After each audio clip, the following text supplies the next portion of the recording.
leading people means sometimes you lose them. I'm going to share something with you guys today that's really near and dear to my heart. And it comes from the aspect of leadership in a general sense, not just in running a business. This could be taken from the perspective of being in ministry, leading your family, your friends, relationships, and in my case, specifically with business. But what that looks like is the importance of rooting for your team, even if they leave your company.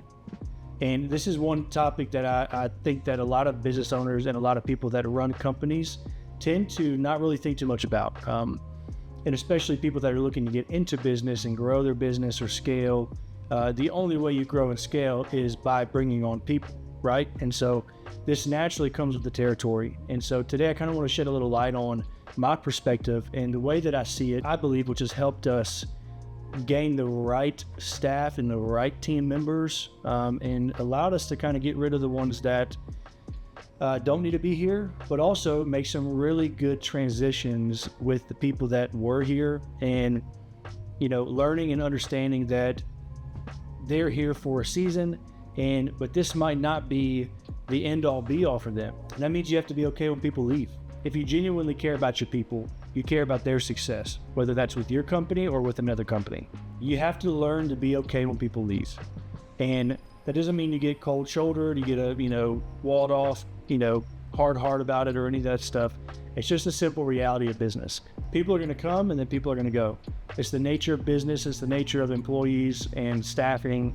And so my attempt is to share a perspective that I have and that I carry with me in our companies. And it helps me separate a professional side and a personal side to the aspect, because at the end of the day, whether they're with us or without us, I believe that each person has a God-given gift, a talent, a skill, and a destiny to walk out on their own. And that's not always going to be with me. And so if I walk into a employee-employee relationship with that perspective, it helps protect a lot of potential heartache down the road for me and for them. And so I remember being in situations where I would work somewhere or, be employed at a certain company. And I kind of had this, overall sensation of like, hey, this is great right now. This isn't what I want to do the rest of my life. I don't think I'm that great at it. Or I have this other opportunity coming up that I really want to take that. I remember always having a guilty feeling that I was going to leave that place of employment. And I don't know why. It's just kind of, a natural tendency of mine. But I always felt bad that I was going to have to tell this person that I worked for, hey, I'm not going to work with you anymore. I have another opportunity. And so a lot of my perspective comes from that side of the coin. So it's not necessarily coming from the perspective of being an employer, hiring and firing people. It's coming from the other side, being an employee and having to have conversations with employers and letting them know, hey, I'm going to be putting in a 2 weeks notice, or hey, I'm going to be putting in a 30-day notice. Because of that, there's 3 points that I'm going to share with you guys that really all of this can be summed up inside of. And this is me, going down the history of my employment record on my resume and thinking of every little job that I had, even as a, young teenager working handyman jobs or just picking up trash and debris from family businesses.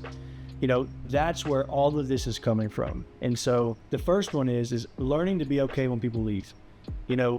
I was always on the other side of the coin, and either, being the one to tell somebody, hey, I'm putting in my resignation letter.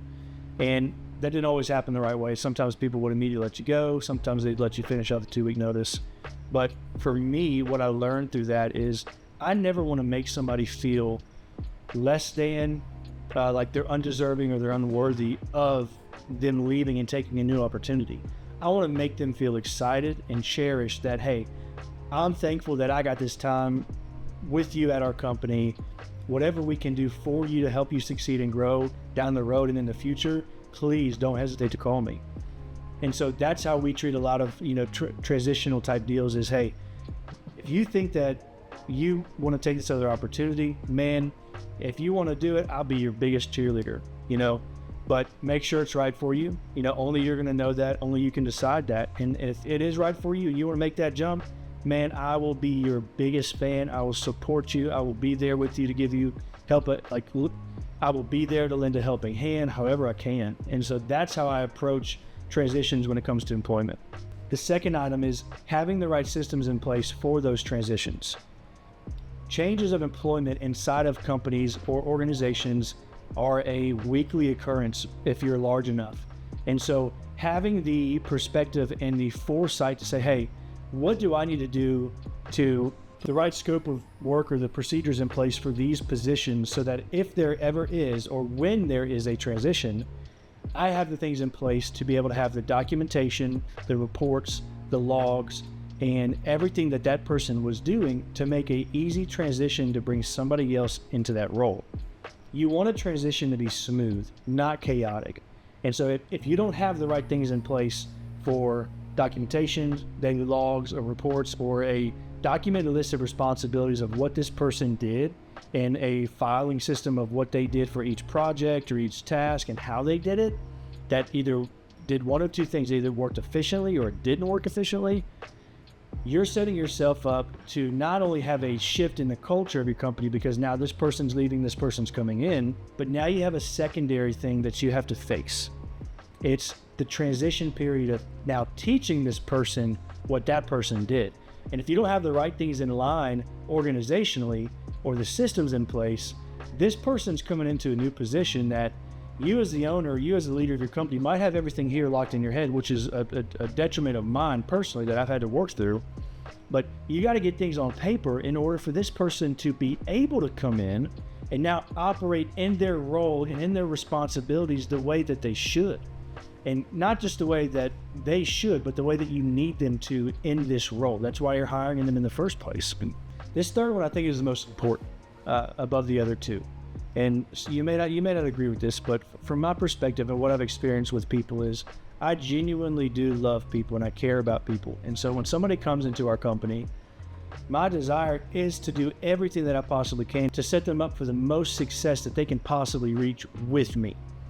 And that's not just for them to be successful in my company, but it's to be able to see somebody learn and grow and achieve things that they never thought they'd be able to, or, be put into positions to see them stretched and grow and learn in this moment, whether it's a tense, stressful situation that they have to navigate, and it's up to them to navigate it accordingly.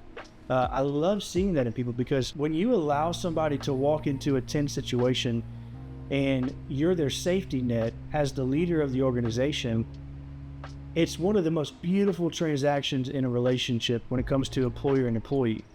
You're now giving this person the ability to say, hey, I know my leader, I know my boss has my back, and he trusts me with this call. So I'm going to make it, and if I fail, I know he's going to be cool with it because I'm going to learn from it, I'm going to grow from it, and I'm not going to make the same mistake twice. And if you can create that culture inside of your company, well, now you're not the only one pushing and striving for growth inside of your organization. Now that begins to replicate itself amongst your staff and amongst your team members. Because if they know that if they take the chance to make a call for an item or a task, and they don't have to come ask you every little nitty gritty detail or, hey, hey, Alex, what do you think that we should do for this thing? And it's like, well, I don't really care. Go make the call. I'm good with it, whatever you choose.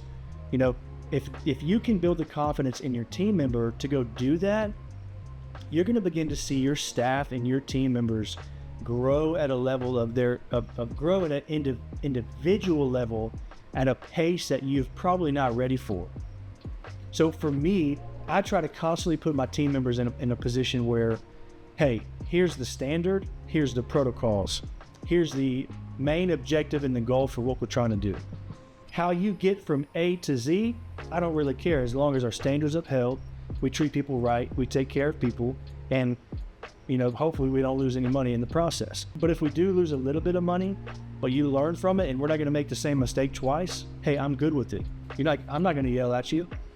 So that's one of the most important things. And then my favorite part of this topic is if you genuinely want to see people succeed, it's up to you to put them in positions to succeed and not micromanage and not sit over them and breathe over their neck and watch them on every little daily task they do. Like, man, if you're gonna run your company the way that you should be running it, you don't have the time to do that.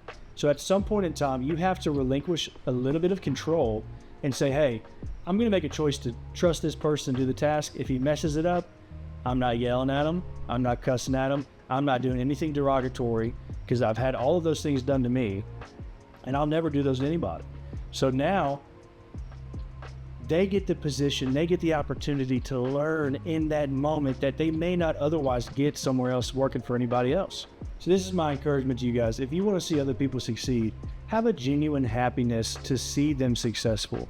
And now if that's with your organization and they become successful and they learn and grow, you get to be a witness to that. Hey, praise God, like let's go for it.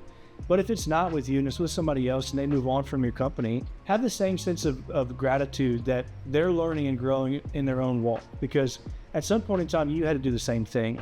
And to be jealous or, upset that they're not with you anymore, like that doesn't do anything for them or for you. All it does is destroy the relationship and is detrimental in the long run. There's actually a circumstance where one of our old superintendents, he wasn't experienced in construction, but he had character, he had integrity, and I believed that I could trust him and he could learn and grow it and move into the role of being a superintendent. And so I hired him.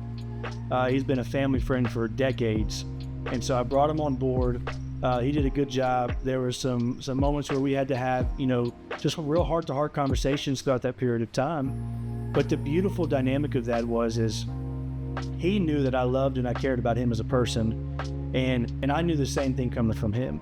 And so because of that, we were able to have real heart-to-heart conversations about certain topics that, may be uncomfortable with certain people. But because of that, because I treated him the same way that I would want to be treated, it opened up this door to be able to pour into him in his leadership aspect. And he's 10 years older than I am, but it opened up this opportunity for me, being 10 years younger than him, to be able to pour into him and say, hey, man, look, like, I think you're really good at this and this and this. Like, have you ever thought about like doing this? Like, what's your dream in life? And so I was able to ask him some of these questions like this, and almost in like this, business coaching type attitude, because I thought I saw something. I thought I saw a glimpse of potential in a certain area in him. And so I just asked him, well, come to find out, this specific topic had been a dream of his for a long time, and he just has never taken the leap or the step to go do it. And so throughout the last, few months of him being here on our team, I was able to encourage him and say, like, man, like, get out the boat, like, take the first step out, like, take the leap of faith. Why don't you just try it and go for it? And so throughout him and I having these conversations, an opportunity popped up and developed for him, and his long-term dream was to be able to one day own and run a food truck. And so here he is being a superintendent running construction for us, and his dream is to run a food truck. He's a phenomenal cook, grill master, can smoke meats like the best of them. And so throughout these conversations, an opportunity just happened to pop up and almost kind of fall right into his lap with a local butcher shop. And so he told me about it, and I was like, dude, are you kidding me? Like, go for it. Like, go call him, have the conversation. And he was like, man, I don't know. I might call him next week. And I was like, no. I was like, dude, stop. Like, when we get done here, get in your truck, get on the phone and call him. And so I pushed him, like I really pushed him to go do it, because what's the worst that could happen? They say no and it just doesn't work out. No harm, no foul, right? So, but what happened is he called them. They asked him to come in the following week to sit down and meet with them. They had a food truck. They only had it open like one day a week. And so now, today, prior to this, content session, today, I took the entire staff of Maze and Arrow, and we went up there. Today was his first day there running the food truck, cooking. And so we brought the entire company up there and had just an amazing little time of just getting to see him in his element. And man, like, that is what it's about. Like, he's no longer working with me. I no longer get to have the, fun conversations and get to see a good friend of mine every day. But what I do get to see is I get to see him walking out his true God-given purpose and what he personally feels like he's supposed to be doing on this earth.